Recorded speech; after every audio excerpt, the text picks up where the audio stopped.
ಮಕ್ಕಳ ಭವಿಷ್ಯ ಒಳ್ಳೆಯದಾಗಲಿ ಅಂತೇಳಿ ಎಲ್ಲ ಪೇರೆಂಟ್ಸ್ಗಳು ಅವರ ಶ್ರಮವನ್ನು ಪಟ್ಟೆ ಪಡ್ತಾರೆ.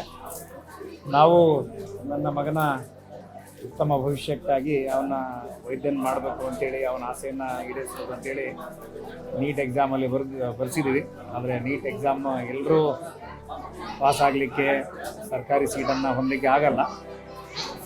ಎಕ್ಸಾಮ್ ಬರೆದಿರೋರಲ್ಲಿ ಕೆಲವೊಬ್ಬರಿಗೆ ಮಾತ್ರ ಸಿಕ್ಕಿರುತ್ತೆ. ಆದರೆ ಆ ಅವಕಾಶ ಹೊರದೇಶಗಳಲ್ಲಿ ವಿದೇಶಗಳಲ್ಲಿ ಡಾಕ್ಟರ್ಗಳಾಗ್ತಕ್ಕಂಥ ಅವಕಾಶ ಎಲ್ರಿಗೂ ಇದೆ ಅಂತಕ್ಕಂಥ ಒಂದು ಸನ್ನಿವೇಶ ನಾವು ಫೋನ್ಗಳ ಮುಖಾಂತರ ನೋಡಬೇಕಾದ್ರೆ ಫೇಸ್ಬುಕ್ಕಲ್ಲಿ ಈ ವರ್ಲ್ಡ್ ಎಜುಕೇಷನ್ ಸೆಂಟರ್ ಒಂದು ಮಾಹಿತಿ ನಮಗೆ ಸಿಕ್ತು. ಮಾಹಿತಿ ಸಿಕ್ಕ ನಂತರ ನಾವು ದೂರವಾಣಿ ಮುಖಾಂತರ ಮಾತಾಡಿದ್ವಿ.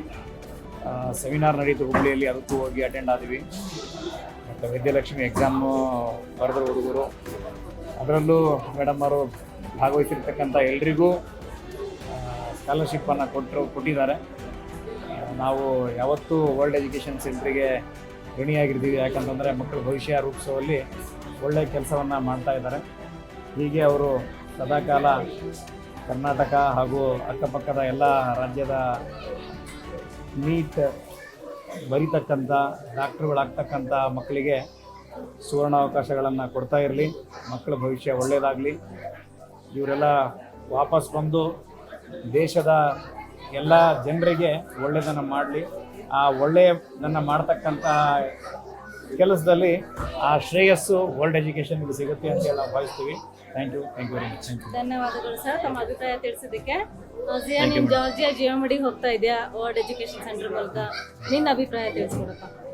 ಭಾಳ ಖುಷಿ ಆಗ್ತಿದೆ ಮೇಡಮ್. ಅಂದರೆ ಅಲ್ಲಿ ಜಾರ್ಜಿಯಾನಲ್ಲಿ ಏನಂದರೆ ಜಾಸ್ತಿ ಇದಾಗಿದೆ ಅಂದರೆ FMG ಮತ್ತು USMLE ಕೋಚಿಂಗ್ ಕೊಡ್ತಾರಂತ ಮ್ಯಾಮ್ ಹೇಳಿದ್ವಿ. ಇದು ಸರ್ ಇವತ್ತು ಹೇಳಿದರು.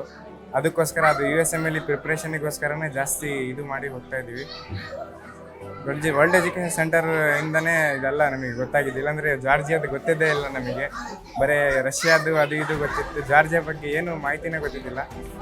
ನಿಮ್ಮ ಮ್ಯಾಮ್ ಕೌಶಲ್ಯ ಮ್ಯಾಮ್ ಎಲ್ಲ ಎಕ್ಸ್ಪ್ಲೇನ್ ಮಾಡಿ ಕ್ಲಿಯರಾಗಿ ಹೇಳಿದ್ದಕ್ಕೆ ಎಲ್ಲ ಗೊತ್ತಾಗಿತ್ತು. ಅದಕ್ಕೋಸ್ಕರ ಥ್ಯಾಂಕ್ ಯು. ಹಾಂ, ಎಲ್ಲ ಥ್ಯಾಂಕ್ ಯು ಜಿಯಾ. ಆಲ್ ದಿ ಬೆಸ್ಟ್ ನಮಗೆ. Thank you ma'am. Thank you.